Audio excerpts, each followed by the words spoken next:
Last week, the Montreal Canadiens shocked their fans and the rest of the hockey world by trading away one of their most productive forwards, 24-year-old Alexander Galchenyuk, straight up 1-for-1 to the Arizona Coyotes for Max Domi. In my last video, I discussed the reasoning behind the Canadiens' decision to move on from Galchenyuk and their plans going forward to fill their hole down the middle. As we approach the NHL entry draft this Friday, it seems as though Les Habitants are more and more likely to select Finnish center Jesperi Kotkaniemi. GM Marc Bergevin and his brain trust seem confident that the Canadiens are the only team interested in the Finnish center. They are discussing potentially trading down. However, some experts are saying that the most they should try to trade down to is number 5, as after this point there is a high likelihood that another team may try to trade up and attempt to sneak in and draft Kotkaniemi from under Montreal. Despite the plethora of high-end defensive prospects in this draft, there are still some teams in the NHL who are badly in need of help down the middle at center, and some scouts are comparing Kotkaniemi's game to that of Anze Kopitar of the Los Angeles Kings, who had a bounce-back year this season in Southern California. The Canadiens do have a lot of draft picks in this year's entry draft. In fact, if they keep all of their picks, 10 in total, they will come to the podium 8 times before the Calgary Flames get to make even one selection. But that is for another topic for another time. There was another trade that happened this past Tuesday, this one involving our nation's capital's hockey team, the Ottawa Senators. Last week, after it was leaked that Mike Hoffman's fiancée had been cyberbullying Senators captain Erik Karlsson's wife, it seemed that it was only a matter of time before one of Hoffman or Karlsson would be moved.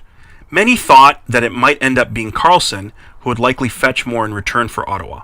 However, this past Tuesday, Ottawa general manager Pierre Dorion announced that the Senators had traded Mike Hoffman to the San Jose Sharks. Here's how the deal looked. To San Jose, Mike Hoffman, ECHL defenseman Cody Donaghy. To Ottawa, speedy forward Mikhail Boedker, defenseman Julius Bergman, and a 6th-round draft pick in 2020.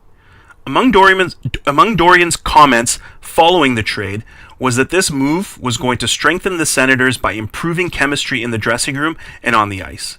For the record, Mike Hoffman has denied that him or his fiancée had anything to do with any cyberbullying or any bullying of any kind. Kind of goes against your credibility, though, when your team trades you a few days after this gets leaked, Mr. Hoffman. Pretty much right away, San Jose GM Doug Wilson flipped Hoffman to the Senators' Atlantic Division rival, the Florida Panthers, in what I believe to be a fantastic, shrewd move. Florida gets Mike Hoffman, 2018 7th-round pick in this year's entry draft, and San Jose gets a 2019 2nd-round pick, a 4th-round pick in this year's 2018 entry draft this Friday, and a 5th-round pick in this Friday's draft. And above all, they shed $4 million in cap space. It is believed that Pierre Dorion did not want to trade within the division, although Florida General Manager Dale Talon confirmed yesterday that he had spoken to Dorion about Hoffman, but that the price was way too high.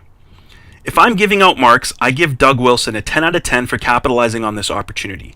He has strengthened his team's position to go after John Tavares on July 1st when free agency opens. Tavares is believed to be the Sharks, along with a lot of other NHL teams as well, top target. The Sharks went a long way yesterday in freeing up some salary to take their shot, though. Thank you for listening. If you have some thoughts, please feel free to share them in the comments below. Also, if you have any recommendations for video topics that you'd like to see, let me know.